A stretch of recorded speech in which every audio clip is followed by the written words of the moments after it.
You're listening to the only podcast that admits they might know what they are talking about. I hope everyone has a ball. This is We Might Know Sports. With Stefan. Or I'll just go down there and punch you in the face and call it a day. Kevin. Gonzaga loses one game and you're threatening him every podcast now.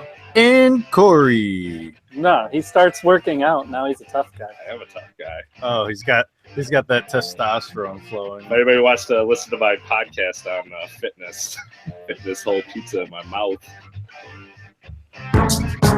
Go, go, go, go, go, go, go, shorty. It's your birthday. We gon' party like it's your birthday. We gon' sip Bacardi like. All right, this is episode number 15 of We Might Know Sports with our normal co-hosts of Stefan and Cory. I am Kevin, your main producer and sometimes organized host. All right, and we are joined here today by our lovely guest, Mr. Joseph Curro. He's our NFL expert and college football expert. Don't worry. If you are watching live, which I know we have tens of viewers live every episode, you can text us at 425-780-6355. I probably should have shared that on our Facebook page, but oh well. All right. So how was everyone's weekend? Fantastic. Pretty good. Uneventful. How's it going, guys? Glad to be special guest appearing on this episode. Hopefully, Mr. 50 Cent doesn't get us yanked from the YouTubes like a couple other artists have in the past. More than likely it will. He's pretty irrelevant. I think he needs the airtime. Wasn't he on something recently? Like, I can't remember. Anyway, so we've got a lot to get to. We're going to be talking about the NFL schedule being released, some NCAA spring football, NBA playoffs, NHL playoffs. Some series ended, so we can review our picks. Someone, I'm not going to name names myself, did some pretty good scouting on the NHL playoffs and picked correctly. And we'll go over some MLB fantasy results as well as some MLB standings. We'll discuss that and how wrong I was at my World Series picks, it looks like. And, of course, we have MLS soccer to talk about. And if we have time, we'll get to Stefan's top 5 and Cory's sports movie review. I don't know. There's a lot of topics. I didn't realize we had this many topics. So let's jump on into the NFL draft talk. We discussed in previous podcasts that we were going to talk about who we thought our top 10 is going to be. So, Cory, we'll start with you because you seem to be the most researched out of all of us, and we'll just go off you. Well, for mine, I just did who I thought the top 10 prospects were, not if I actually thought they would be drafted in that order or if they actually fill the team's needs in that spot. Okay. So going by that, number 1, I took Myles Garrett. I think he's kind of the consensus number 1 on most mock drafts that I see. Except Warren Sapp's. Yeah, except Warren Sapp's recently. Warren Sapp, I think, thinks that he only has a motor on certain plays and not all game. Anyways, number 2, I have Jonathan Allen, who I know Warren Sapp thinks is the real deal, but he's also a defensive tackle, just like Warren Sapp was. So there would be some love there. Then I have Malik Hooker, who a lot of people are comparing to Tyrann Mathieu. He's the safety out of Ohio State. Number 4, I have Jamal Adams, the safety out of LSU. A lot of people comparisons would be Brian Westbrook. Or, Brian Dawkins. What? Yeah. And then number 5, Solomon Thomas, a defensive end out of Stanford. Some people do. There's some scouts that do believe he's better than Myles Garrett. Number 6, Marshawn Lattimore, cornerback out of Ohio State. Number 7, Leonard Fournette, the running back out of LSU. Number 8, Mike Williams, wide receiver for Clemson. Number 9, O.J. Howard, tight end for Alabama. And number 10, Joe Mixon, running back for Oklahoma. I believe he's a top 10 player, but he's got his off-the-field issues. He won't get drafted that high. All right, and Joe, being the expert, there's a lot of pressure on you to know your stuff. I picked you for our college football expert, so because you seem to always know something compared to these two about college football. So, did you happen to? Cory, Go ahead, Joe. one more time, Kevin. Breaking up here a little bit. Apologize. Oh, it's all you, man. Go ahead and Me. talk about your 10. So the first pick, Cleveland. That's a very interesting pick. You know, a lot of people are saying that definitely Myles Garrett is probably the best prospect out there. Free defensive end out of Texas A&M, 4'6", 440. Got 33 reps on the bench, 41-inch vertical. I could see Cleveland even toying with the idea of trading that pick, moving down a few, get another pick, add to their depth of picks that they have, and maybe grabbing Mitch Trubisky out of North Carolina. He's already come out and said that he wants to play back in at Cleveland. Why anybody would want to play at Cleveland, I have no idea, but I think he's from around there or something. So he'd be committed to the team and committed to the franchise. But overall, I think they have to go with Myles Garrett. Number 2, San Francisco. There's a lot of need on that team, almost every position. They brought in a couple quarterbacks in the free agency, Matt Barkley and Brian Hoyer. I think they're going to try to grab somebody next year in free agency. So with that said, I think they really need some defense and need a pass rusher. So with that pick, I think they're going to go Solomon Thomas, defensive end, Stafford, 6'3", 273 pounds, ran the 40 in just under 4.7. Skill set seems to be a little bit better than Myles Garrett. Great hands, gets off of blocks quick, kind of can pass rush, stop the run. So I think that's where San Francisco is going to go. With the third pick, looking at Jamal Adams, safety out of LSU, no-brainer. Really, the second biggest need for the Bears is right there at safety. I don't think they're going to go quarterback that early on in the draft. At number 3, he's 6 foot, 214 pounds. He's a big hitter, likes to lay the wood, natural leader. So I think that's a great pick for the Bears. Now, this fourth pick with the Jags is very interesting.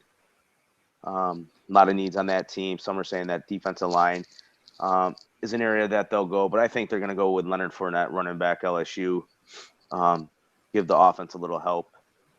The guy can ball, he can run, power back, good feet, hits the hole quick. Nothing really much to say about him. With the 5th pick, Tennessee Titans. I think that's where they go with Marshawn Lattimore out of Ohio State University. Ran the 40 in 4.36, 38.5-inch vertical. Very athletic. He'll get right underneath your chin, press coverage. However, he only has 1 year of college starting experience, so he's not really battle tested. So is that enough experience to really warrant a top 5, top 10 pick? We'll see, but he can ball. He can get after it. Pretty good tackler in the open field. The Jets, I think, are going to go defense and pick up Malik Hooker, safety, Ohio State. Very good instincts. He doesn't always finish plays. That's a little bit of a concern, but overall, I think that would fill a need for the Jets. Now, with the Chargers, a lot of people are saying that they might trade that pick, especially if they don't get any of the needs that they really need in that position. It's a weak draft for offensive linemen, and that's a big need for the Chargers. So I could see the Chargers trading that pick and grabbing somebody else's first-round pick and maybe a couple other picks. If they do stay with the pick, the next best option would be Jonathan Allen, defensive lineman, Alabama. Nothing to say, but good pass rusher, strong, and obviously he knows how to win football games and finish plays. Roll Tide. Carolina Panthers. I think they're going to give Cam Newton a little bit of support here. I think they're going to grab Mike Williams, wide receiver, Clemson. All of us watching a lot of ACC football know what kind of receiver Mike Williams is. Go up, grab the ball, good speed. And I think it'll help Cam Newton a lot with that offense. Number 9, Cincinnati, goes with Derek Barnett, defensive end. I think he has to add a little bit of size to play effectively in the NFL, but overall, really good. Ran the 40 and about 4.8, 4.9. Not too fast, but not too bad. And then over number 10th, I got Buffalo taking Reuben Foster, linebacker out of Alabama, 6 foot, 229 pounds. Just a stud. Gets after it, sideline to sideline, likes to hit, likes to lay the wood. 115 tackles last year, 13 for loss, 5 sacks. That's just superb at the linebacker position. So that's my top 10. All right. And before we continue on, just going to give a little chime in here for Stefan. I don't know if he was watching, but the Celtics won 104 to 95. I just clicked over and saw that. Thank you, though. Stefan, did you want to go or shall I go? I don't want to follow that up because that's way more in depth than I. A lot of information. A lot was thrown out there. Much I feel appreciated. severely inadequate if I follow that up, so I'm going to let you go on that one. So I think it's pretty safe to say everyone's picking Garrett as their top prospect. I don't see anyone going other way. Am I correct here, Stefan? Yeah, I'll also go with Garrett. I kind of switched it up, though. I think Cleveland needs help anywhere and everywhere, and I think they might start with a running back with Leonard Fournette. I like him. He got hurt last year, but I see him coming back strong, kind of like Adrian Peterson did out of Oklahoma. Now, if this actually happens, I'll be amazed. But Don't they need a playmaker, though? And he can't catch out of the backfield. Okay, but they need a lot of things everywhere. You just Got to need get a quarterback to throw somebody the ball. Yeah. But there's no. I think we all can agree there's no solid Get a wide quarterback. receiver or not. Need a quarterback to throw the ball to. So I think the next best would be a running back. So I kind of like that, Kevin. I like that. I went with Malik Hooker as my third, and then someone neither you two really picked up on, and I would like to see go to my team of Tampa Bay, but I don't see him being around that late in the draft, is Dalvin Cook. I think he's overlooked by most draft people, and with a solid running back. And Cory, I think you can agree he can catch the ball, right? Correct. There you go. I think he's a solid 4 pick. I don't have my draft order here.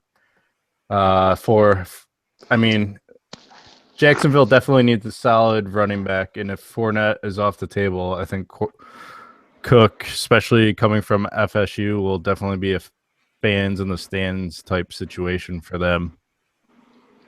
And then I went Solomon Thomas, Marshawn Lattimore, Jamal Adams, Christian McCaffrey, Jonathan Allen, and Garen. I can't read that. Conley. Writing down names you don't even know. Oh. But Garrett Bowles? Is that what you're talking about? Garen Conley. Oh. Sorry, my brightness is turned on my screen, so I don't look like I'm talking at a campfire. Yeah.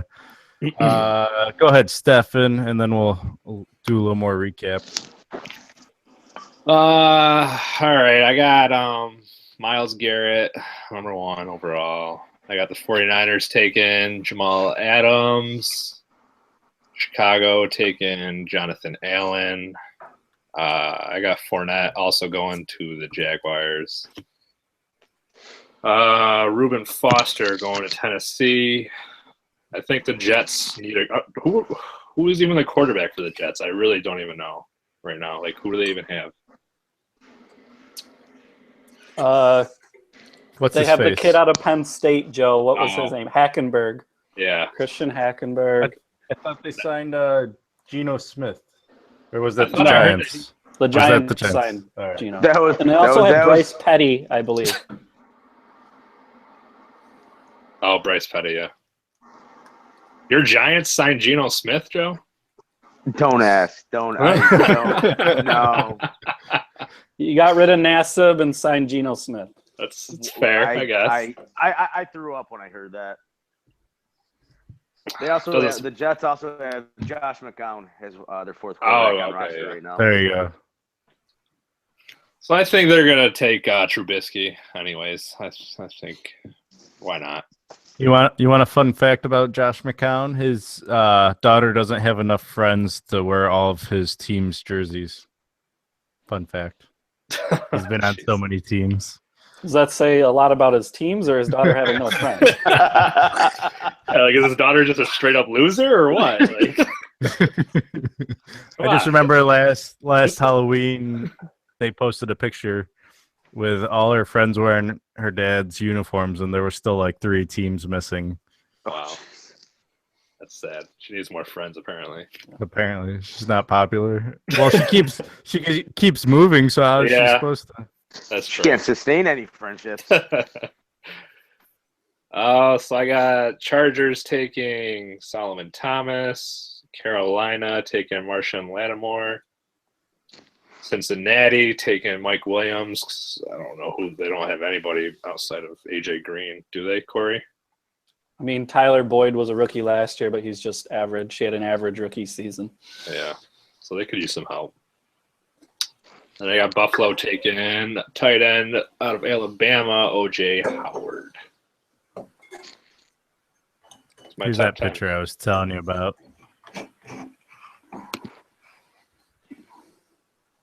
Jeez. So he's been on a few teams, including the Bears twice. So they got this. Wow. That's funny. all right. There's some interesting picks out there, that's for sure. I didn't see any solid quarterbacks though. And in this league, there's at least 1 or 2 teams always desperate, especially in the lower with the earlier picks. They have the more desire for quarterbacks. Any quarterbacks that we might see, like Aaron Rodgers or anything out there? Do you guys know of? Joe? Call you out on the spot. I didn't do a lot of homework. No, come on. I'd say the consensus would be Patrick Mahomes has a chance to be the breakout of all the quarterbacks. He's got the biggest numbers. He was also, though, in a system that aired it out. But if you look at people like Deshaun Watson and even Trubisky has a receiver ranked up there, Mahomes had no help. And the other quarterbacks all had people to throw to. Another quarterback they were talking about was Joshua Dobbs out of Tennessee, who's on the rise. I don't know too much about him, but I know that he's interviewing really well, and they liked his senior year stats. He improved every year. Yeah, we can't forget about the kid out of California either, David Webb. I think he could Davis Webb, he could have some NFL potential. Didn't have a lot of help at Cal, but good arm, pretty consistent. Could see him going day 2 very easily. Any team that's in real desperation for anything that stands out for you guys? Any of your teams, I should say. Like Stefan, what do your Eagles need?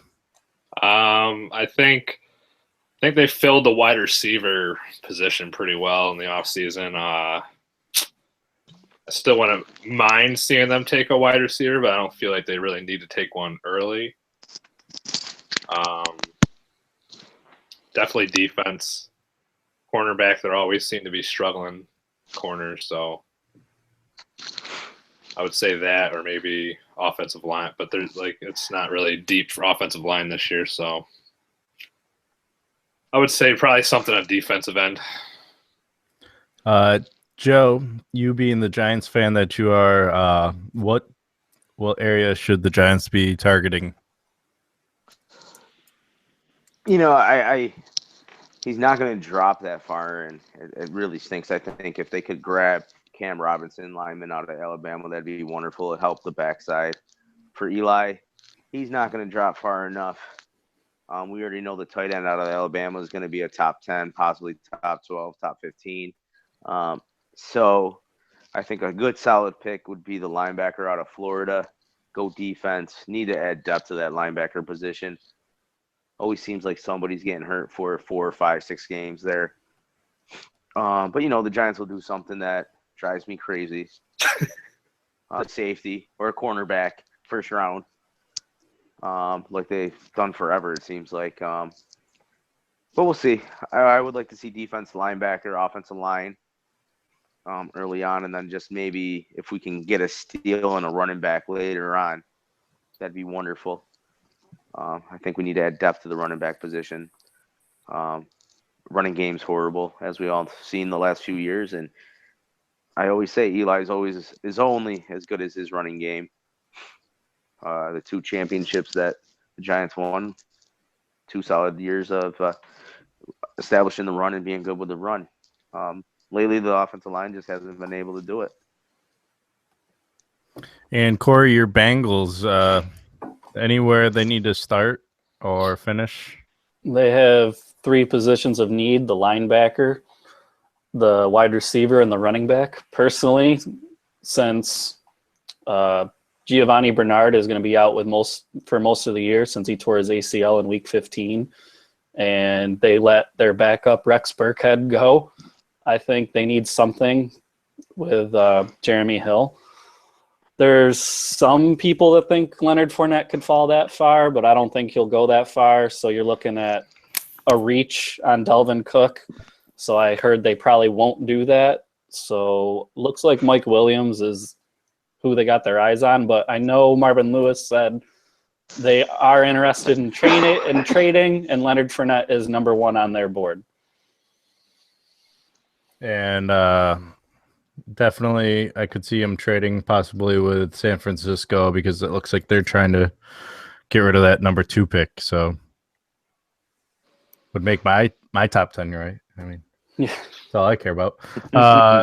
Tampa Bay, I see them needing either another wide receiver because the more the merrier down there right now, or defensive backs or linebackers. That was one of their weaknesses in their games that they lost was their defense. The offense hit or miss depending on if someone was using performance-enhancing drugs or not, aka Doug Martin.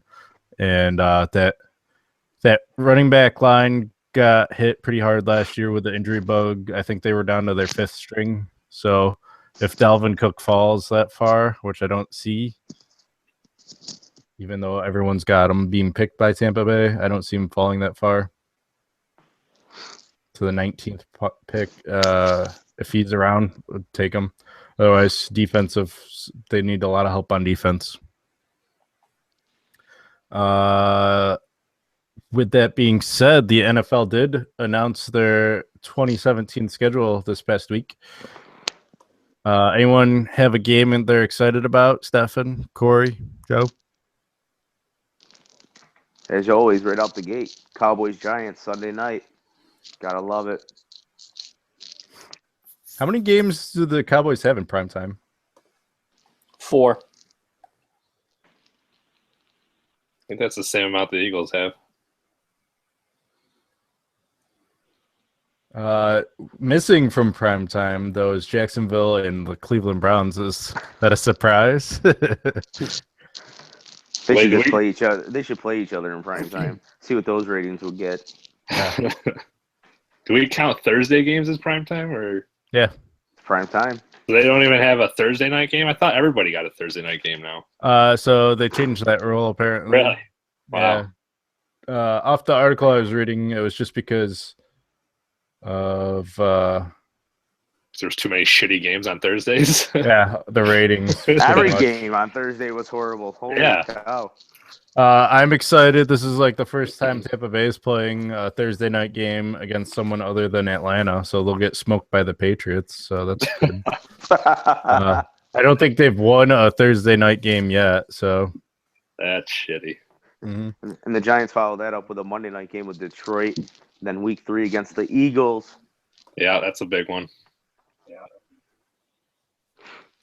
and then I don't know about your guys' schedule, but Tampa Bay is like their last 10 games are 6 of On them the are road. against divisional opponents. So Tampa Bay's got a good shot at controlling their own destiny in the final weeks.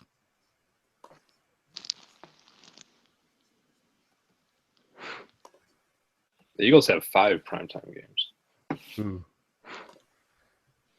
Tampa And Bay we did play- make it. And we play on Christmas night. Oh, so Stefan can't get drunk on Christmas Day? Is that what that rule is? That means I will absolutely be drunk on Christmas Day. Christmas falls on a Sunday, the holy day. That's amazing. Christmas is on a Monday, actually. Oh, Monday, excuse me. I was thinking of New Year's Eve. That's why. Yeah. The Play the Raiders. Raiders. What about Cory, you the, see any game sticking out for Cincinnati? Make or breaks your season? That Monday night game against Pittsburgh will be big. I believe that's later in the week 13, I think. Not entirely sure the exact week, but it'll matter, obviously. Hopefully we're fighting for the division. And do you guys think it's a good or a bad thing that the defending Super Bowl champion isn't taking on the Super Bowl opponent in the first game? I think it's meaningless. I don't think it matters one way or another. I mean, last year you had Carolina get blown out by Denver, I believe it was. Did they get blown out? I thought it came down to the end. We might know what we're talking about. I think. It sounded good. It I thought sounds Cam about, Newton had like it sounds about right. a last second drive and just couldn't do it. It sounded good till Cory ended up pulling out facts. And I'm a Wait Cam it. Newton fan. if anybody was to know, it would be Cory. Any LA games you guys are looking forward to? I mean, there's like 3 teams in the area. A lot to. Too soon. The LA Chargers versus the Philadelphia Eagles in LA. In LA. I don't really care about the LA teams, but Oakland plays Dallas late in the season. That should be a good one in Oakland. They play the Eagles late in the season too. That's not going to be a good one though, I guess. No. No. By that point, we'll be wrapping up our season. We'll be calling it quits. Hey, Joe, just FYI, if you want to join the Fantasy Football League, Stefan's quitting as commissioner, so you can run the league if you want. There you go. Very good. Sick of this So bullshit. speaking of Oakland was brought up a couple times. Okay. David Carr doesn't get injured. Do they go to the Super Bowl last year? Thoughts? I think they do. It also depends on their running back there. What's his face? Murray? Latavius Murray was their running back. Yeah. It was Latavius Murray.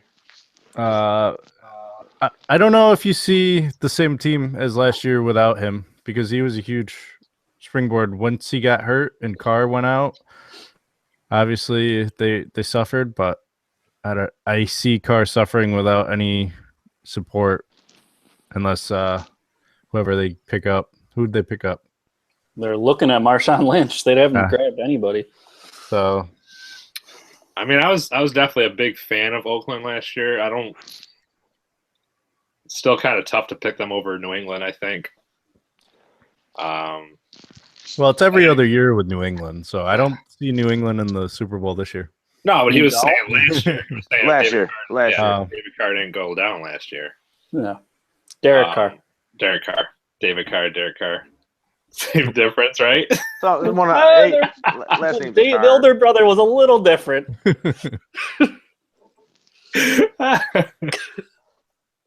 Listen, if David Carr had ended up on Oakland, maybe he would have been a stud, just like his brother.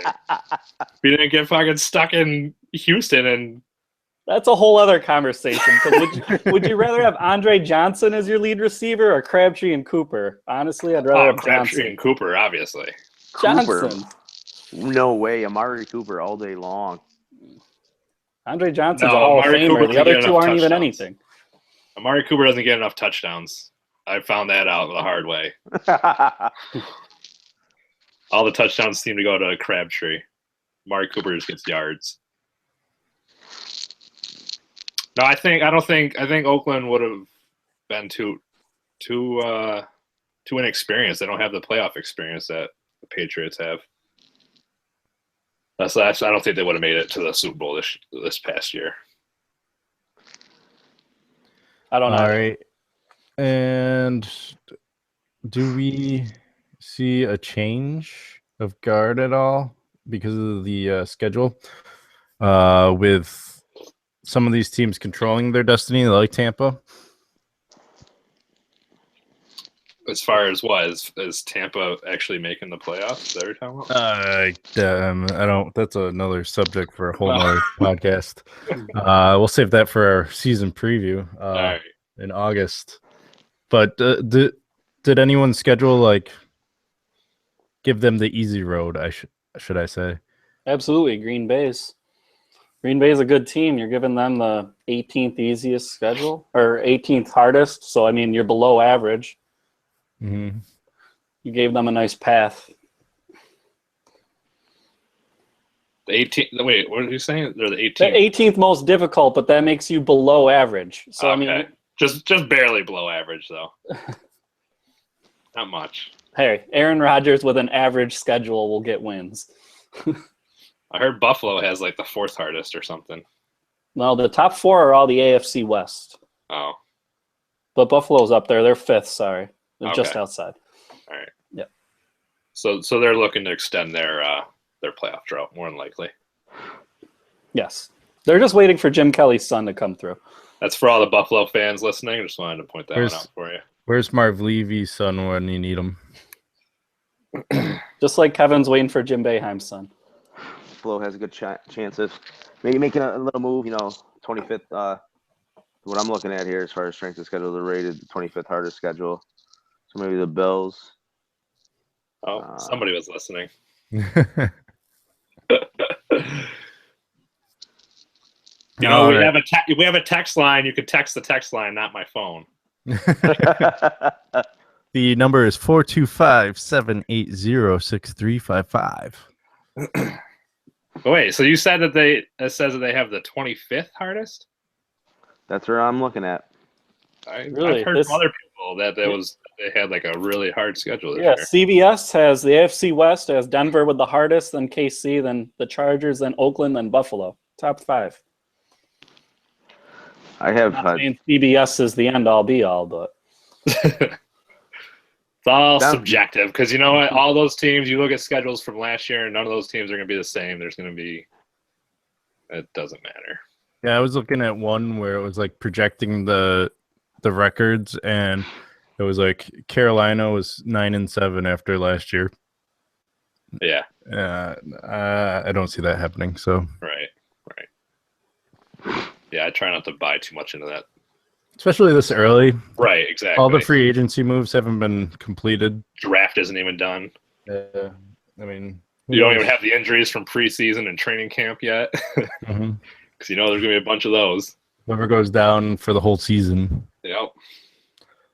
All right. So we'll have plenty more NFL talk coming up. But what I wanted to talk to Joe about was the NCAA spring football. It was kind of interesting to see one of the headlines coming out of this past spring football practice sessions was Nick Saban not too confident in his Alabama team. Do you think this is just a ploy to get his team motivated, Joe, or do you think there's some fuel to the fire there? I think a combination of both. A little bit of fuel, a little fire, a little motivation. I mean, how many we'll see. players are coming out of the draft from their starting lineup? Do you know? I had just heard about it like the other day. I forgot how many, but it was They're gonna have a ton. I mean, yeah. the whole draft. I mean, any senior that started is probably gonna get drafted at some point in the 3 days. I think you're gonna look at probably 4 first rounders, 5 first rounders, possibly. Always a strong team. I think. I mean, when you look at it up and down, this year, got Alabama's going to be in the mix as usual. Their spring game was actually broadcast live on ESPN. Are you kidding me?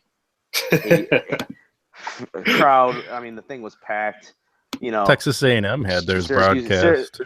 Syracuse gets ACC network with 5 people in the stands. Yeah. Alabama, you got How many? 80,000. How many people does Alabama's stadium hold? I could have sworn I heard like 75,000 were there or something. Was that right? It's close to 80, 85 to somewhere between 80 and 100. Yeah. I know they did a little bit of expanding and stuff, but 75,000 to a spring game. Yeah. Amazing. They're going to be tough. Michigan, I think they got Harbaugh had a great recruiting class come in. They might be young, but I think they're going to compete. Always tough schools. Michigan, Alabama will be right there. I think, Clemson, Florida State will be in the mix, but, losing to Deshaun Watson and Delvin Cook, 2 of the top players in the ACC, is going to be tough to replace. So see what happens there. But I think, the Southeastern Conference is going to control their own destiny this year. The Big 12, I don't know what to say about that conference. I mean, that teams can compete. Baylor can always compete, TCU, but they always seem to, take a hit in the chin by some bad team and lose their playoff hopes. Then the Pac, then you got to go out west to the Pac-10. 12. Stanford. Pac-12 with 10. Yeah, I was actually it's 13. Is it? Yeah, I think so. It's like 13 and a half. I don't know. BYU joint 2 or something. Utah's in there. Utah. So Arizona could be pretty competitive this year. Arizona State, but I think that'll ultimately be one. USC, UCLA are going to control that conference. USC definitely has the easier road. They're not playing against Washington or Oregon. I saw a spotlight on ESPN this past weekend. In Oregon's just, gone, kind of become mediocre since, Chip Kelly's left. Yeah. I still think they're trying to identify themselves as a post team. Where did Chip Kelly end up? Did we ever find out? Back at his ranch. I don't know if he's anywhere right now. I thought some team picked him up. All right, go ahead. Keep talking. Wait, didn't the Niners? I thought, did the Niners pick him up as a position or something? I thought he just got fired from the Niners. Niners had him as a head coach.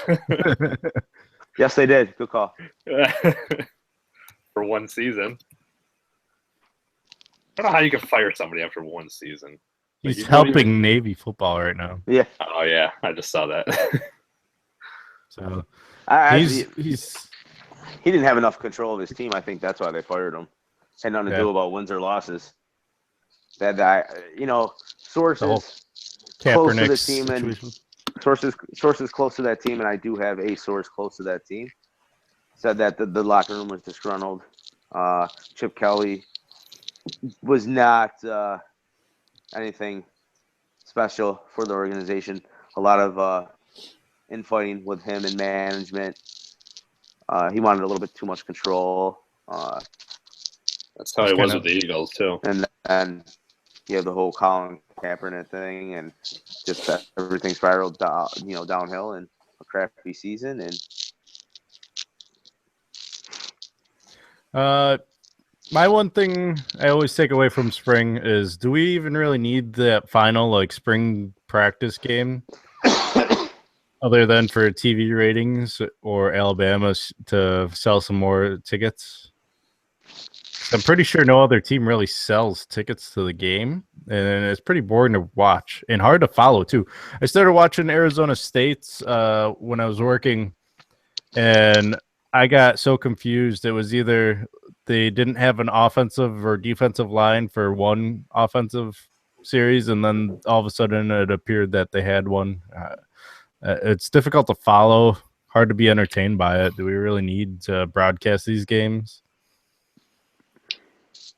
I mean, I feel like that's just like, I don't know, preseason games for an NFL. I mean, does anybody really care about them? They don't mean anything. I mean, yeah, they're kind of fun because you get to see, like, you know, who could be good or whatever. But I mean, at the end of the day, it's, I guess, at least with preseason, you're playing against another team, so not just yourselves. The only people watching those games are diehard football fans. The actual fans for Alabama, 75,000 are in the crowd watching. The few maybe outliers, you know, at home sitting watching football that just want to watch football for the sake of watching football. I guess. I mean, I turned it on because I just wanted to see all the crowd, basically, compared to what we. I mean, I used it as like background noise at the gym, and it was on one of the screens in the bar at the brewery I work at. But I mean, it's just not entertaining to me. Like, I tried watching Syracuse this past Saturday, and first of all, I didn't realize it was only an hour, so I was like, oh, I can watch it live still, and it was only an hour. I was like, oh, guess I can't. I think that's just the way they run that one, but some of the other ones, like I said, Arizona State was tough to follow, like what the heck was going on. Half the time they're interviewing someone on the sideline that no one really cares about anyway, and like one of the coaches or something. I get the need to practice with some of these players, but I don't think it should be a broadcast. I think this is just something to fill a time slot at this point, because there's not a whole lot in April to put on. And the coaches aren't going to show anything. Yeah. They're not going to show. I mean, they're not going to show anything regardless, and definitely not with it broadcast on live TV. You're going to see basics. You know, SU this year, they actually were able to field. They were going to go offense, defense, and Friday afternoon they actually fielded two teams in 12-minute running quarters, and that's what they did. But I mean, what did we really see from SU? The few plays I saw were bubble screen right, bubble screen left, Dungy run, couple incompletions, interception. I mean, you know, typical Syracuse plays. Business as usual. I was going to say, that sounds about what Syracuse does. You know, I'm trying to be optimistic for the coaches and for the players, but maybe if we're still in what is now the American Athletic Conference, maybe, but just we'll be waiting for basketball season every year. I mean, is it still, though, that, like, maybe he doesn't have his recruits that he's still, like, I mean, I know it's only a second year. I like the recruits. The freshmen that'll be coming in the fall are going to help. They're going to be, I think, decent athletes come, you know, sophomore, juniors. We had a couple enroll early, and they actually looked like they were better than most of Scott Schaefer's recruits that were out there, so that's positive. You know, he's going out and also not saying much, though. No, right, very true. But he's getting players for his system. I mean, the early enrollee that they had that was playing corner or D back or whatever, I mean, they had him listed as a linebacker. I think he goes either strong safety linebacker, but he was tall and rangy, and you know they're getting he redshirted last year, and got on the field. He 6'1", 6'2" cornerback. I mean, when have we ever had corners over 5'10" here at Syracuse? So we'll see. They got to learn the system. We got to get the guys that fit the system, and maybe we can be 500 every year and go to a bowl game. I'll take 5 and 7 going to a bowl game. They do have one of the toughest. They like to bring that up. That Syracuse does have one of the toughest schedules in the country. They have to play Florida State, Clemson, LSU this year. At least they get those three. I mean, they get those 3 games at least before shit hits the fan. So Who you picking, Joe, for your throwing this at you off the top of my head here? Who you picking for to keep an eye on out of the spring football though? Top 5 Players? Yeah. Anyone stand out to you, I should say? How about that? Let's not make it a top 5 or anything. That's Stefan's realm. I think That's funny that you bring that up because that's actually my top secret top 5. All right. We'll go over that next then. Yeah.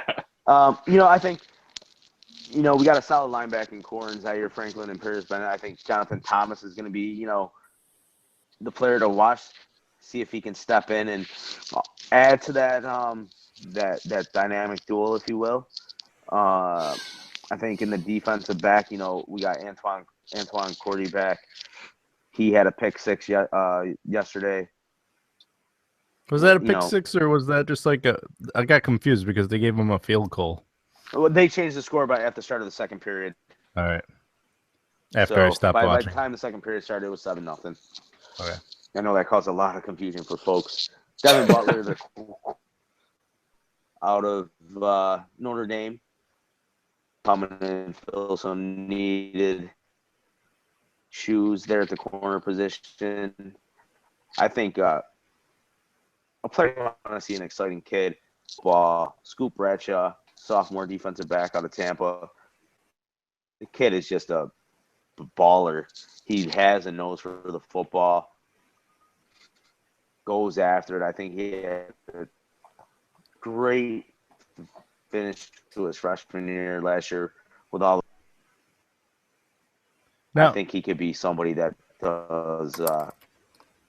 Now, Syracuse did pick up a bunch of transfers off of freshmen. We got to see what Steve Ishmael's going to do this year.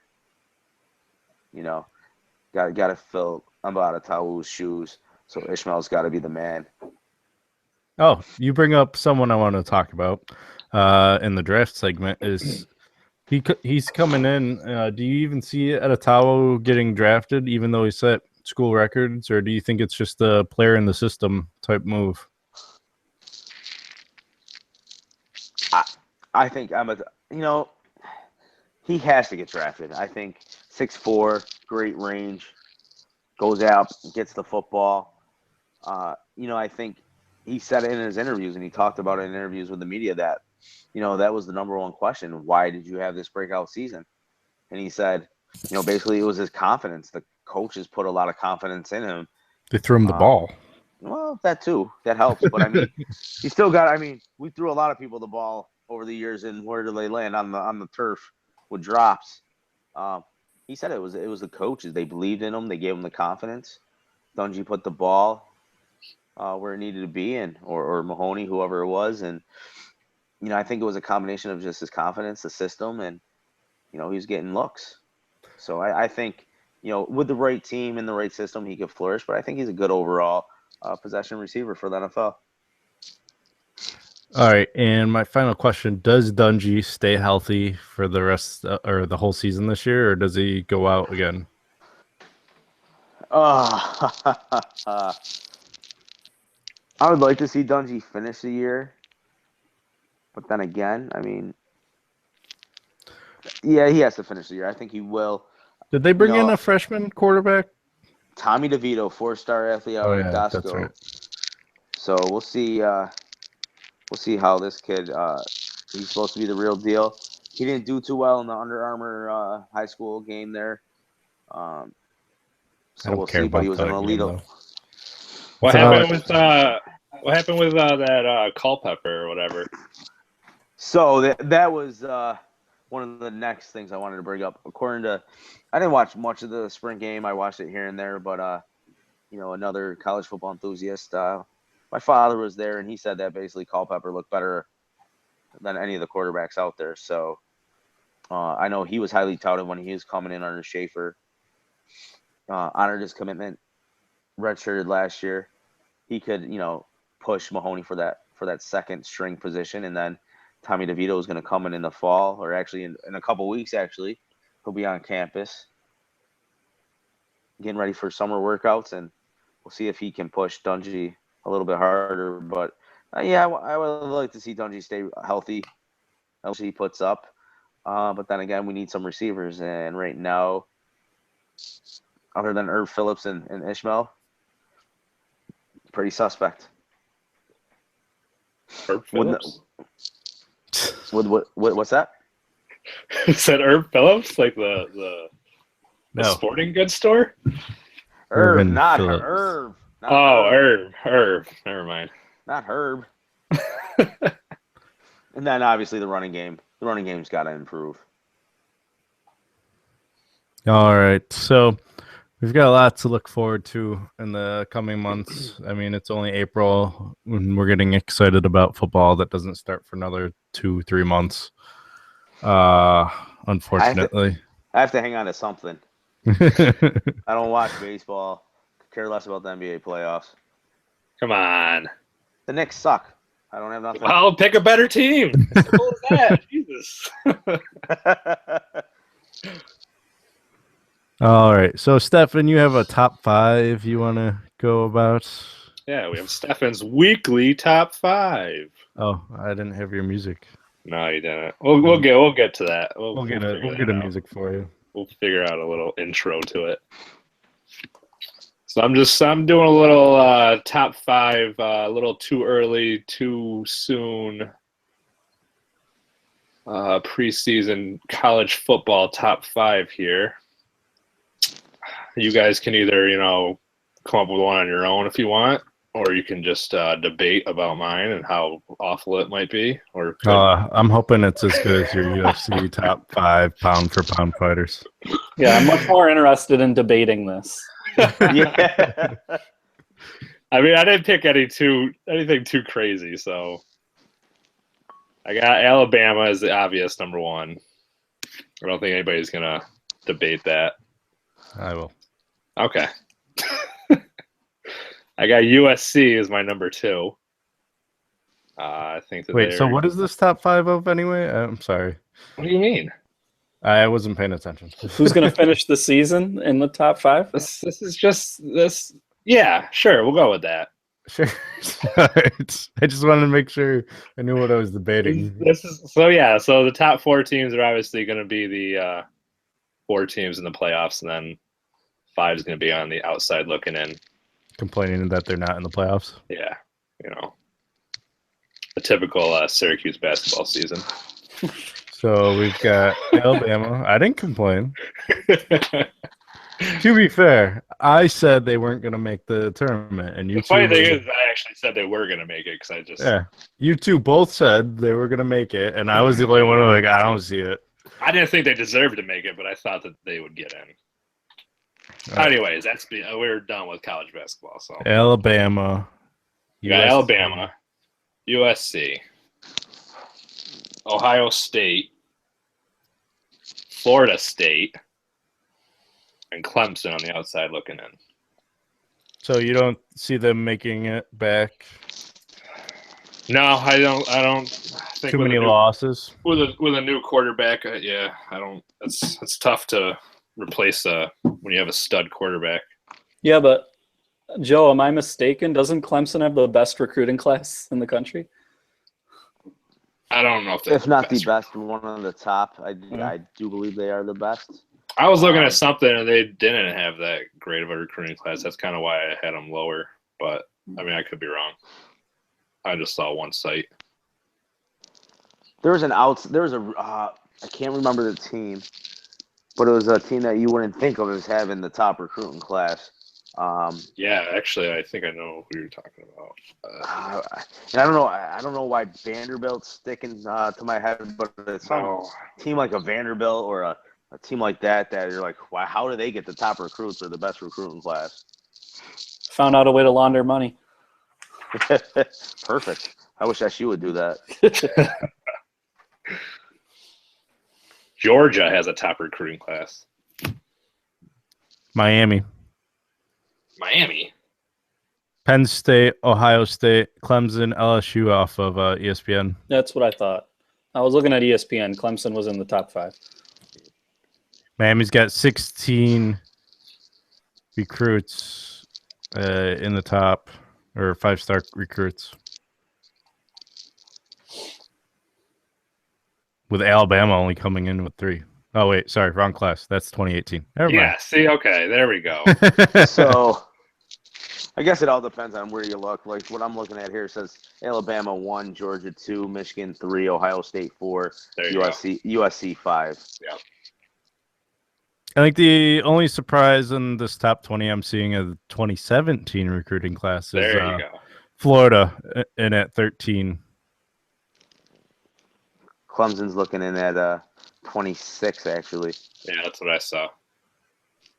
Yeah, I don't even see Clemson on this one. It says they've there only they got are, 20. like 4. They've only got like 14 commits. 14 total. commitments. Yeah. So that's Hang why on. I mean, I don't Maryland's 20. Syracuse nowhere to be seen on the top 50. Or see them. They're probably 75. 51 is my guess. Oh, you're looking at the wrong website So, because I Stefan, got interesting Syracuse in at 49. Top 5. I don't think USC will be in there come the end. What's your reasoning for USC? Just not. I don't see him taking out Washington. I just don't. They're gonna have to go undefeated. Maybe one loss to get in. I just don't think, without really having their schedule in front of me, strength of schedule, you know how all that stuff are, Right. whatever they use RPI. I just, unless they ran the table, go undefeated, they're gonna have 1 or 2 losses. I think, and I don't think they're gonna have 1 or 2 losses. I just don't think they're ready to be back up their top tier team yet. I'm hearing their quarterback is the Heisman favorite. Is that true? Is he that good, Joe? I haven't seen much of him. The USC quarterback? Yeah, Darnold. That's news to me too. So here's a quick look at USC's football schedule. No one really stands out for me.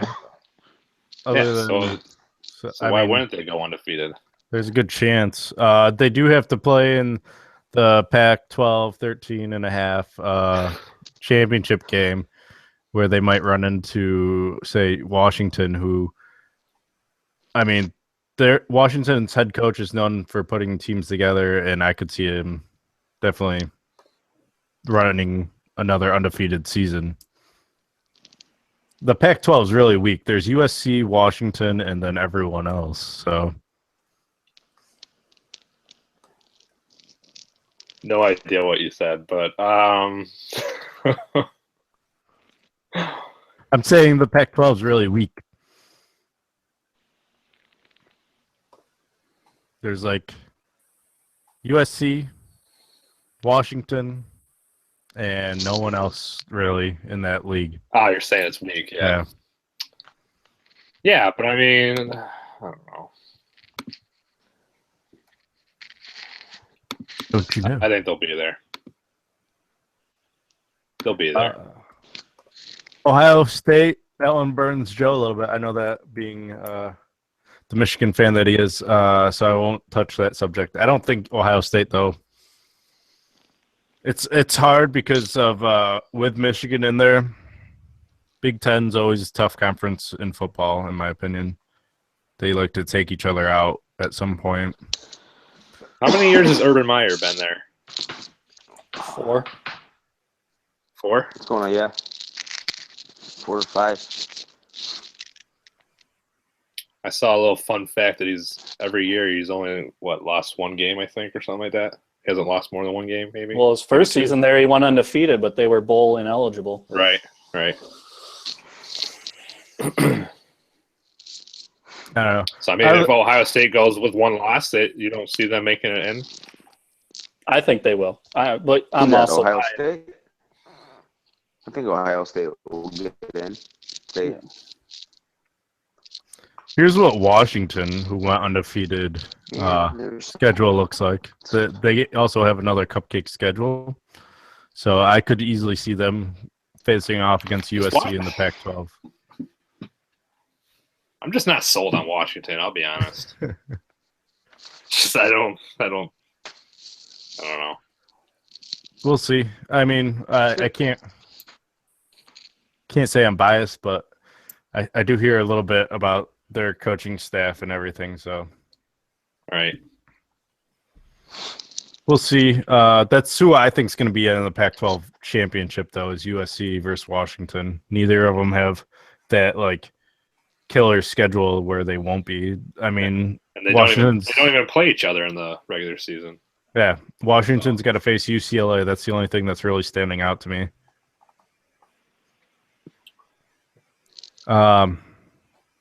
Anything else want to be said about the college Stefan's controversial top 5?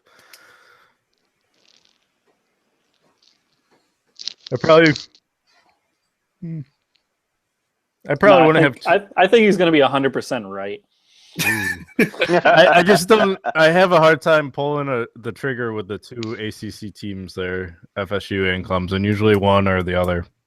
Well, Clemson he has out. Yeah, but he has them on the outside looking in at 5. Yeah, so they're gonna play in the ACC championship. I don't even know if that's possible because it probably. I see. They're in the same conference or the same division of the conference. Yeah, that's what I was figuring. They were probably in the same division. I don't know. I see Michigan maybe looking in on the outside more than Clemson. I think, like you said earlier, Stefan, they're in a rebuilding year, so it's my personal opinion. You're entitled to that, I guess. All right, so let's talk about my favorite subject and apparently Joe's, the NBA playoffs. Yeah. So maybe me and Cory can do some talking here. Yeah, I guess. Has anyone won a series yet? Has the series Cleveland been complete? just closed out today with the sweep. All right. Do you have what we picked for that? I do. I was more focused on the NHL that I didn't pay attention to the NBA. I can't remember. Stefan, Cory you said Cavs in 7. Yeah. Cory said Cavs in 5, and I said Cavs in 6. So nobody picked it, Cory. So No, I thought someone said the sweep on that one. You thought both of us picked. I picked a sweep for the Spurs, I think, and that's obviously not happening. That's a little crazy. the only sweep Cory picked was DC Yeah, that's and Golden State. and that's not happening. DC isn't happening. Golden State could happen. Yeah. And I went with Milwaukee and Golden State on sweeps. What did I pick? Did I pick San Antonio for a sweep? Yeah, Spurs. Yeah, that was stupid. I said right on the podcast, watch out for Marcus Gasol and Conley playing well at home. It's fucking bullshit. I don't even believe you really said that. Go back and find it. Get a recording of it and then play it back for me. But yeah, I mean, the Celtics battling back now. Apparently nobody wants to win at home. Definitely wasn't expecting that, but obviously the Rondo injury helps out a lot. And so you can thank my favorite player, Kevin Garnett, for getting your team started too. Yeah, that helps out too. Nice little pep Little talk inspirational video Yeah. saying, "Hey, you guys, your teammate's sister just died. Why don't you rally around him and help him out?" Right. Apparently, that kicked some people in the ass and got them Last going. night, they've got a Let's lot see of, if I can find this emotional clip. issues going on. You said you wanted to hear the recap. Yeah, if you could actually find it without fucking playing the whole thing. I didn't realize we had that much audio on NBA. So just quick recap. We got Bulls up. Recap, yeah, because it's crappy to watch this long. Oh my god. Boston struggling against the Bulls right now, down 2-1. Nope, tied. actually 2-2, but okay. 2-2. Sorry, didn't refresh. thing. Still struggling. Number 1 seed versus 8.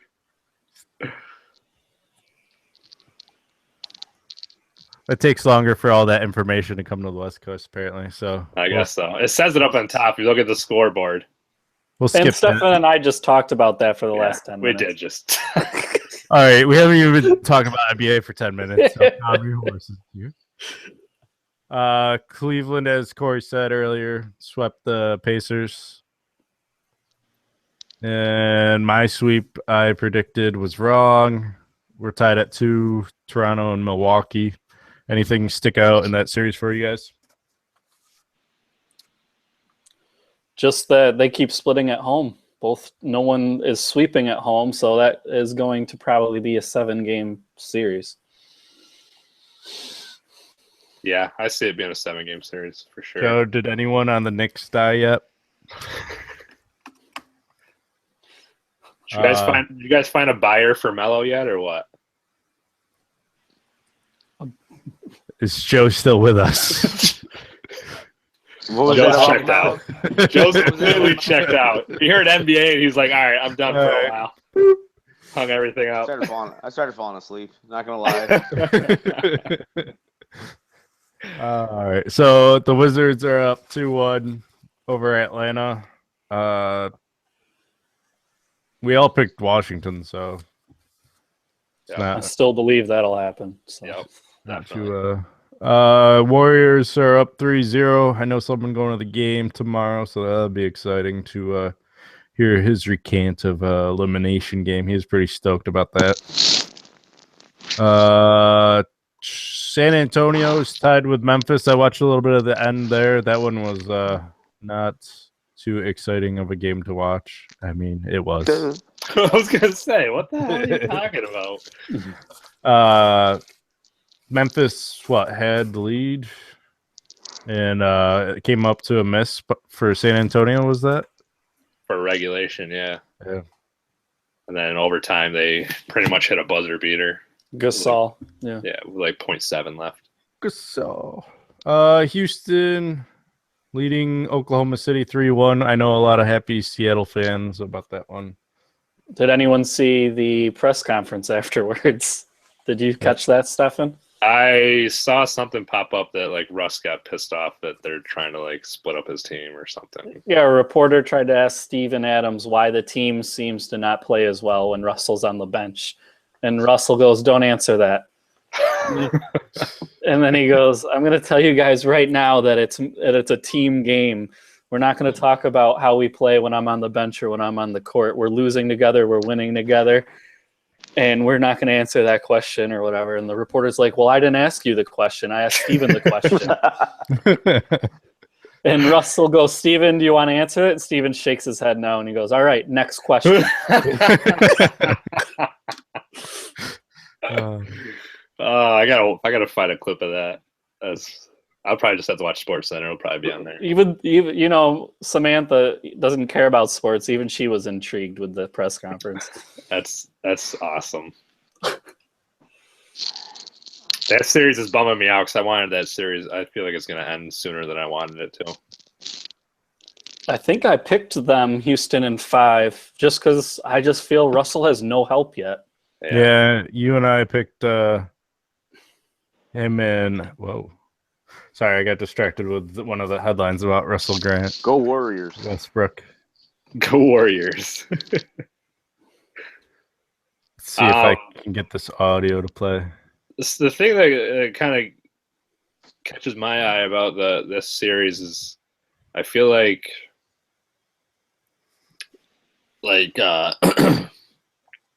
Russ tries to take over at the end of the games and he doesn't have enough. He can't win it on his own, it seems. So no one ever has. I think this is the clip you're talking about. Steven, second time in 3 games, you guys really struggled when Russell went to the bench. You were out there for part of that. What goes on when he goes to the bench? Why is Houston so successful? And do you sense that they sort of get an energy boost just from him going out of the game? Hold on, Steven. I don't want nobody to try to split us up. We all one team. Regardless if I go to the bench, if Steven's on the floor, if I'm off the floor, we in this together. Don't split us up. Don't try to split us up. Don't try to make us go against each other. Try to make it against Russell and the rest of the guys. Russell against Houston. I don't want to hear that. We in this together. We playing as a team, and that's all that matters. That's it. Yeah, Russell, I'm not trying to split you up, but twice in 3 games, you guys have not played well at all when you've gone to the bench. That's fine. He's going like this during the interview, by the way. Say Russell and the team haven't played well. Don't say when Russell goes out, the team don't play well. It don't matter. We in this together. That may be, Russell, but I asked Steven a question, and Well, it's a not legitimate. between me and you. Next question. It's a legitimate question. Next question. Next question. Well, Next question. no, I think we're gonna keep the microphone. I had a question for Steven, and it wasn't answered. And I don't understand if Steven wants to say he still hasn't said anything. If he wants to say I don't want to answer that, fine. But Next question, please. Jesus. So that was I can't. fun. You can't see it, but right there he like points to Steven and Steven shakes his head. No, I'm not going to answer it. That's funny. I can't stand Russell Westbrook. I can't either. He's an arrogant dickhead. I love him. You would. Of course you would.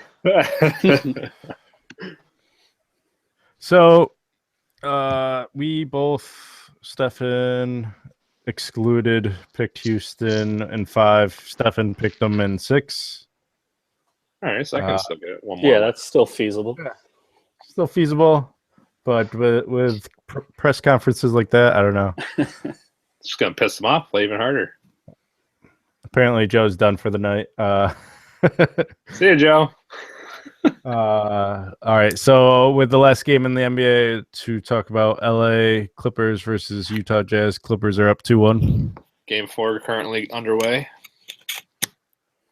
I believe the Clippers I had going in 6, but now with Griffin out for the rest of the playoffs, obviously the rest of the series, Yeah. I think Utah will probably take that. I think I had Utah taking it. I'm going to definitely stick with Utah. Clippers have some kind of curse. They can't. They do. Every time they get in the postseason, they just. Blake Griffin, like they said, Blake Griffin might as well look at what team he wants to be on next year because they're blowing that thing up. Hey, Joe. Welcome back. We thought we put you to sleep with NBA talk. Maybe you still can't hear us. I'm having crazy internet problems, guys. Oh, good. All I hear is duh. All that good Time Warner cable. I want to throw. You didn't miss anything, then. That's what we were saying. Yeah. That's all we were saying. Sounds about right. Every 13th word, like a fraction of a syllable. So I think I'm gonna check out. Getting ridiculous. All right. It's been ongoing since we started, but it's really becoming ridiculous right now, and it's gonna drive me insane. No problem. Thanks for joining us. We'll try and have you on another time.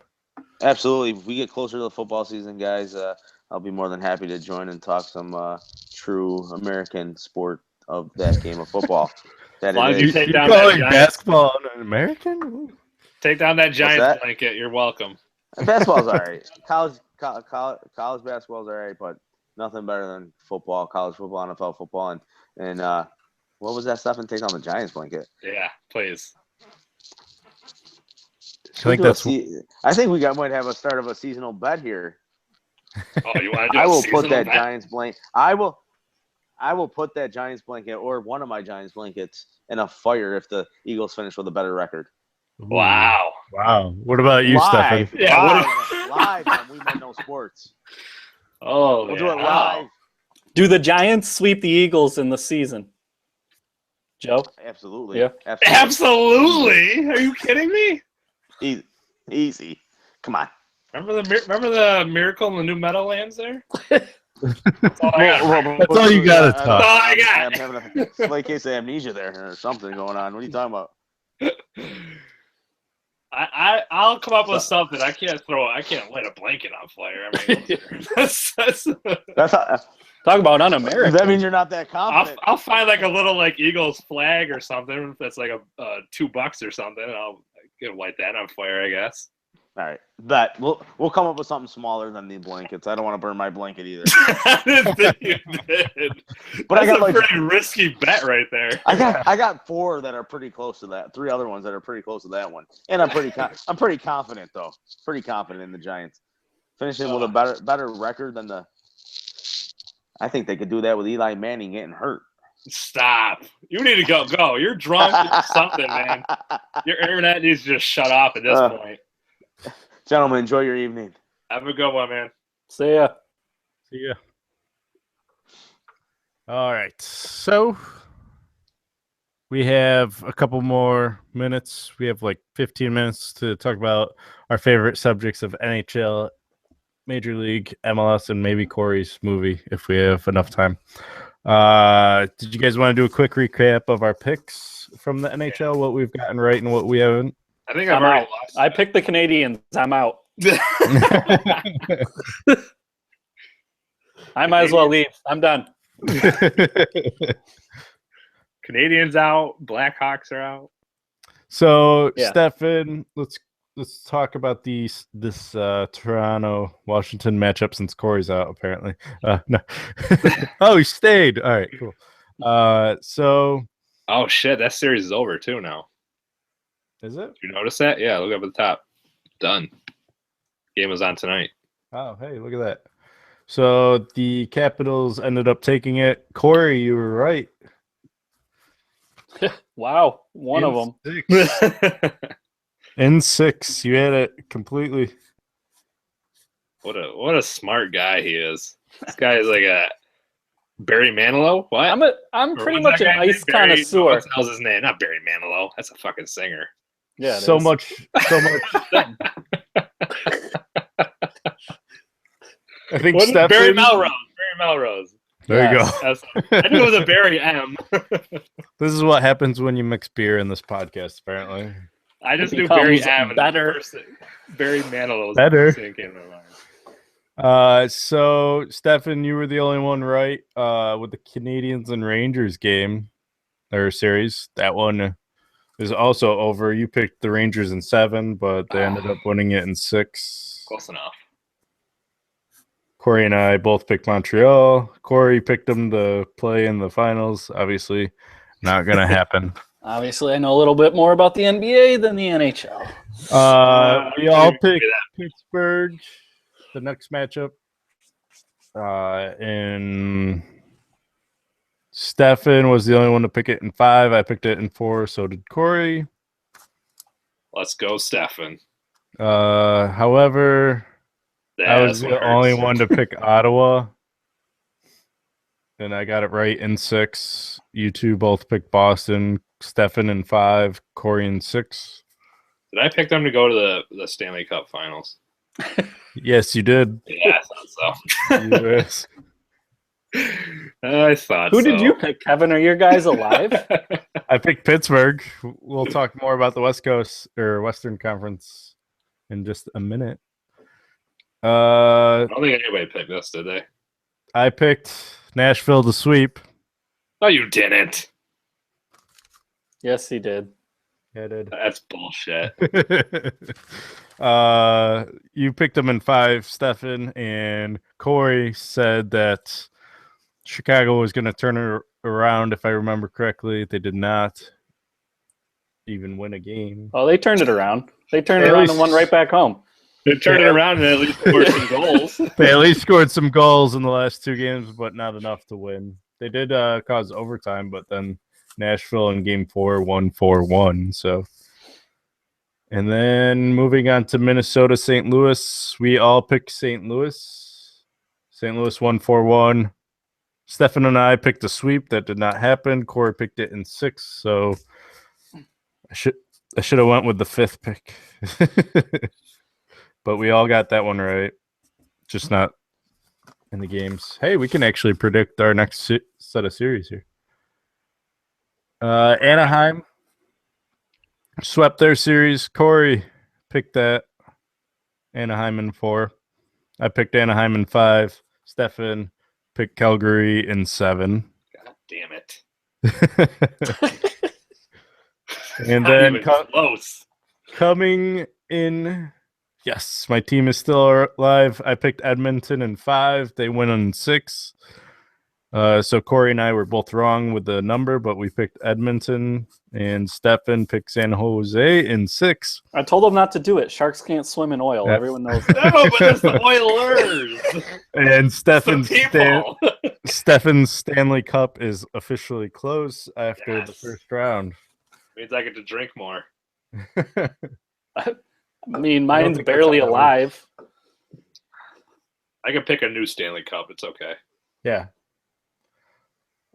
So with that being said, I'm not sure how the playoffs works for NHL. Who's playing who next? All I know is that their playoffs go a lot quicker than the NBA's. Yes, sir. Yeah, because they don't have every day off, every other day off. I'm pretty sure hockey does have every other day off. They don't play. They don't play back-to-back games. No, I think they do. No, they don't. Let's check the scoreboard. Go ahead, check it. Check it all you want. So today it was Ottawa versus Boston and Toronto versus let's go back to that. I know, riveting stuff. All right, so the NBA plays every second day? NBA sometimes they have a lot of space. They'll have like 2 or 3 days maybe. Yeah. That's what usually is what kills them. They don't stick to that every like hockey pretty much sticks to like they take 1 day off and then they're playing that next day. Where NBA could be some teams play just take 1 day off and then they play. Then it's a shit show. Wait, we can't even pick that one. One series not over. No, they're all over. This isn't up to date. Jesus. It's because you're in the West Coast, man. Get over here. It's probably up to date on ours.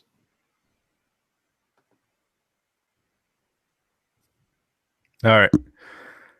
What the fuck? Seems to be the problem. I don't remember. Oh, okay. No, nothing. I was confused because I'm just not used to the Rangers actually doing something in the playoffs. So seeing Rangers them were actually a couple Yeah. years ago or something. They were made to like the Stanley Cup. I just thought. because you're the only one that picked them doesn't mean you know what you're talking about. I do know what I'm talking about. All right, so let's move to the first game: Anaheim versus the Oilers in the West. Who we picking? 7. Anaheim versus Oilers. That's got to be Anaheim all the way. West Coast. Let's go. I don't even know where Edmonton is. Probably on the West Coast also, but I'm going to go Anaheim. It's above Probably in North Canada. Dakota. I know it's in Canada. I mean, Somewhere the West above Coast North of Canada Dakota. is what I meant. No, The West like Coast of North America. it's like Denver-ish if you look at a map. I All right, believe. so it's a little western, not That's completely west. West Coast. That's yeah. west. Yeah. I'll give it to you. It's not that west though. It's not coast. It's not It's West It's not Coast. Tupac West, but it's Yeah, over Yeah, there. come on. It's not Biggie Smalls West, but yeah, I'm So going who- Anaheim. Flying Anaheim and what? Oh, that's going to be obviously 5. Obviously. Obviously. Anaheim and 5. You hear how quickly he answered that? That was Yeah. The Ducks are just going to chomp away at these Oilers nutsacks, and it's game over. I'm going with Anaheim as well, but in 6. Nah, you don't know what you're talking about. I'm sticking with Edmonton and 6. Yeah, you have to. What are you going to do? Change your fucking Stanley Cup? Just like that? Yes, I am. Well, no, you, obviously. All right, and then Wait, the who do you other have? matchup: Nashville versus the Blues, St. Louis. We'll go Cory this time. I'm going with St. Louis in 7.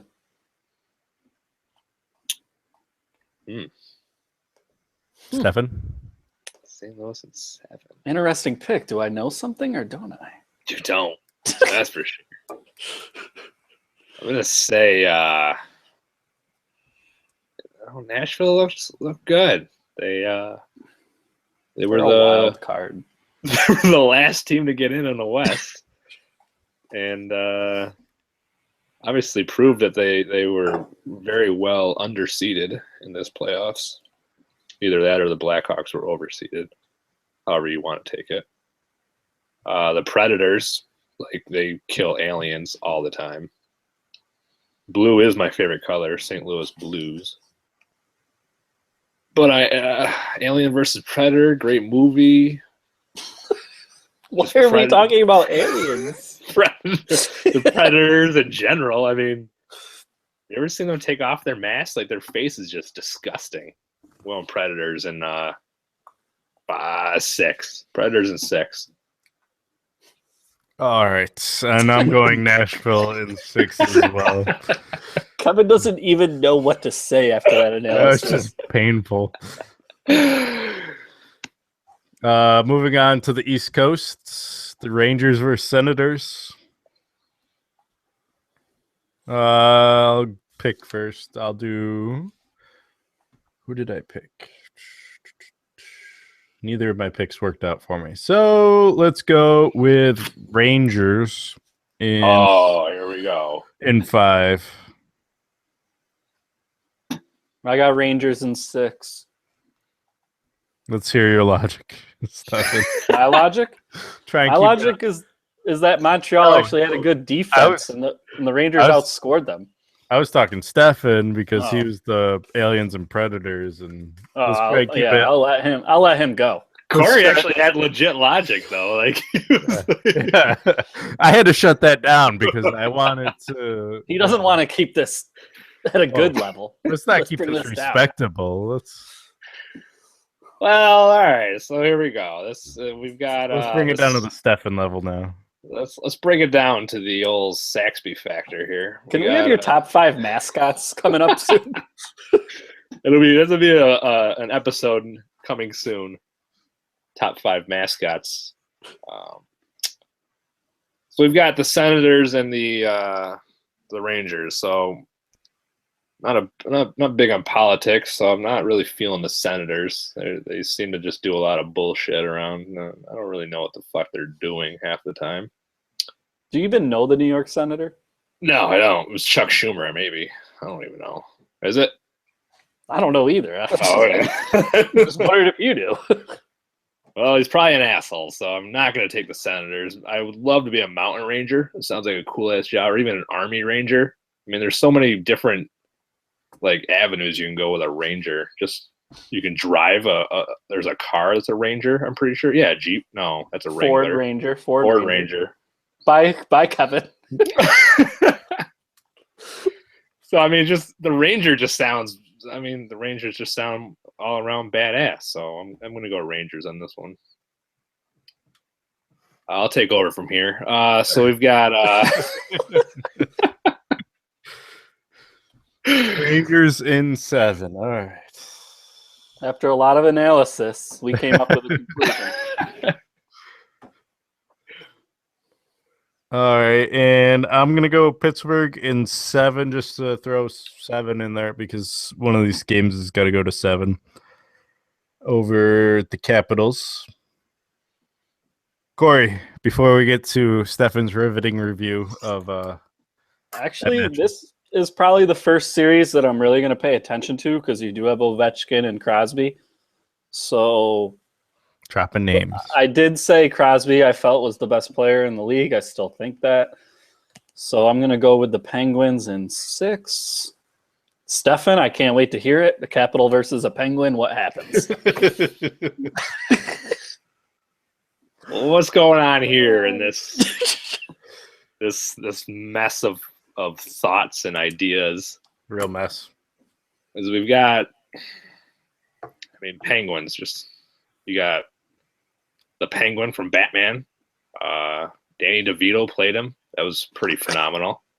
You got Penguins. You got the movie Happy Feet. I loved watching that. Just them dancing, that little fucker dancing. Capitals. I can't even name half the Capitals. So that just pisses me off. So I'm going Penguins in 4. Sweep. 4. Yep. Did you guys want to switch up your Stanley Cup predictions? No, I'm going to keep mine the same.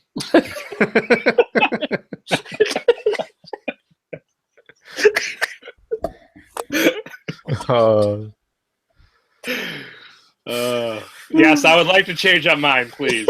Thank you. I'm gonna take. I'm gonna do something wild here.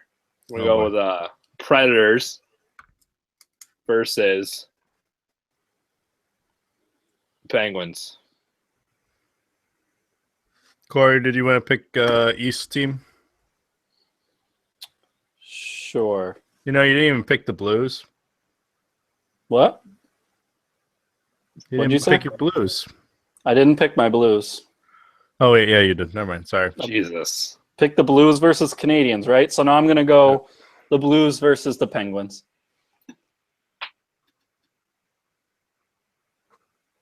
And I'm still going strong with Pitt versus Edmonton. You don't even know what you're talking about.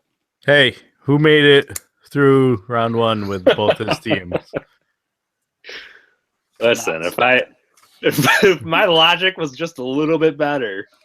Yeah, was that the problem the first That time around? was. You weren't doing your logic. I think I've wrangled it in. I've got it under control now. So I think I'm good. Quick fantasy update. Glad you're bringing this up. I want You want to what? You want to what? I want you to see what's going on here. What's going on here? Does that make a comeback or no? If coming back is at least winning one category. Yeah, I count that as coming back. Coming back to reality. I'm up 6-4. Can we just stop looking at just your score? Oh, 9-1. There we go. Feel good about that. It's promising. Leading in RBIs. Mm-hmm. And I can't catch up because the only game going is Washington versus the Mets. So I got a chance to catch up on some of these. You had Murphy hit a grand slam tonight in that game. It looks like I'm going to continue on in first place. Yeah, but you've got Cory coming in hot now. I know this is week 3, but we all clinched playoff spots, so let's hope. I think I'm going to drop out of the playoffs. I'm just going to concede the playoffs. All right. And we have Corey's movie review. Did you want to talk about that, Cory? Yeah, I reviewed John Calipari's story on ESPN. They're 30 for 30. It's called One and Not Done. I guess the surprising part of the movie was they did a lot of background on John Calipari, like how he grew up in his childhood. And he grew up not like really poor, but his family didn't have much. So he learned about hard work and how to earn your success at a young age.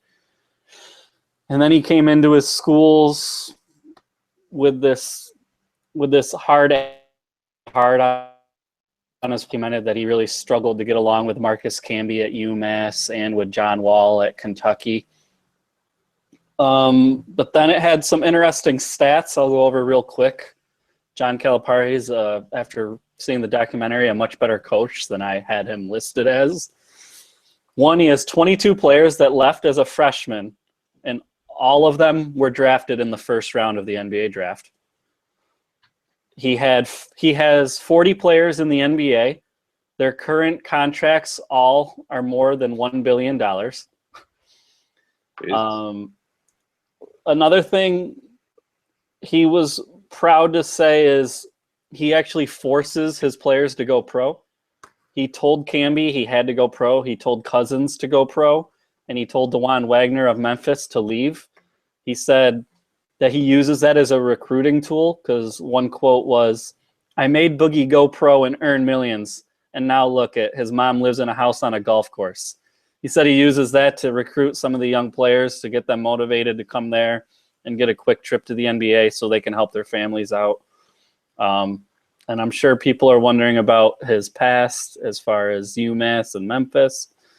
Nothing has ever been proved that John Calipari himself did anything wrong or that he paid for players, but the schools themselves were penalized and they had to vacate their Final Fours. So that's a quick recap. It was a good movie. I recommend it if you get a chance. I actually caught some of it. Don't care. I didn't even. Oh, fuck you. I didn't even realize that this was. I probably zoned out when you were talking about what 30 for 30 you were going to watch. So I didn't even realize that was the one that you were going to watch. But I just found it interesting, like the whole his like big thing about wanting his players to go after whenever they were like any time that they're pretty much able to go, if it's after 1 year or after 2 years or whatever, is because of the whole Dewan Wagner thing, where he got in there and he ended up having to retire at like 21 because of injury. Yeah, I forget what the injury. He was one of my favorite players. He tore his ACL back when they didn't, he had the microfracture on his knee back when they couldn't really fix that. Now it's not as severe an injury. I thought there was something else about Dewan Wagner that he had some other thing happen, but yeah, like so basically he obviously got paid and obviously he didn't get to play. But imagine if that had happened when he was in college, obviously he would have never got paid. You know? Right. So I know he uses that as like a big. He said ever since then he always pushes them to go when he knows they're ready to go. Yeah. But you can't fault him for that. I mean, he's not talking them into staying just to benefit him in any way. He's got their best interest at heart, so can't hate the guy. It seemed like his big thing he said was learning how to relate to the kids and what they wanted. Now he holds a game, like a practices where the NBA scouts come in and check out his team. He's the only team in the nation that does that right now. Wow. And then his other thing is like kind of getting into pop culture. Drake is a big Kentucky fan. He has Drake come meet the players. Imagine that sales pitch to like the 18-year-olds coming out. Hey, you want to meet Drake? Come to Kentucky. Yeah, right. So he said he's learning, or he had to learn that, and now it's obviously recruiting has been much easier. Right.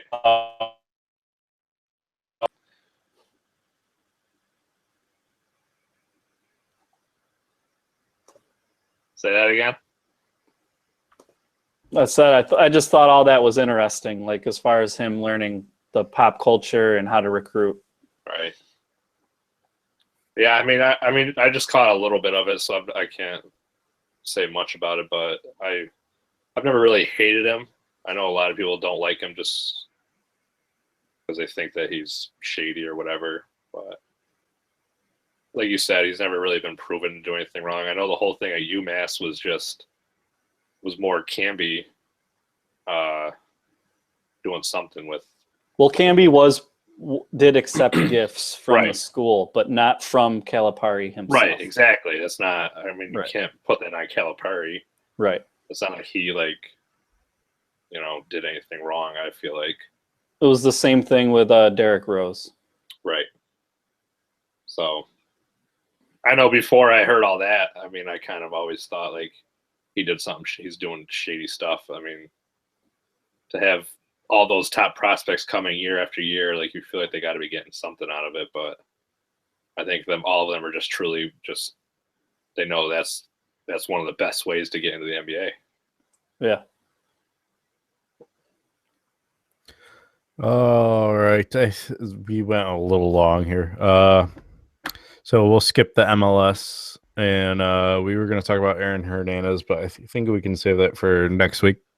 Yeah. I did want to bring up one thing for you, Stefan. Oh, jeez.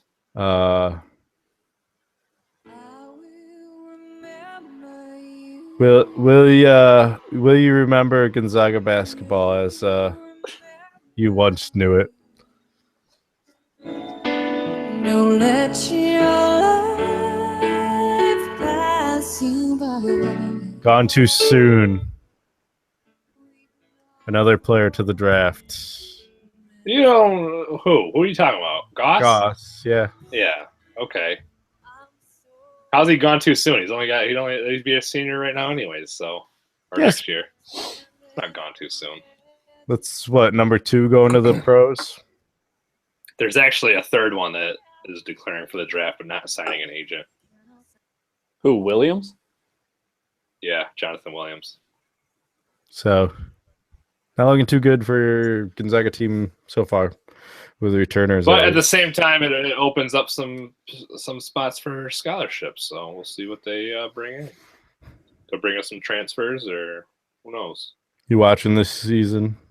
Yeah, I'll watch. I mean, I won't have high expectations. I didn't have high expectations for this past season, and look what happened. So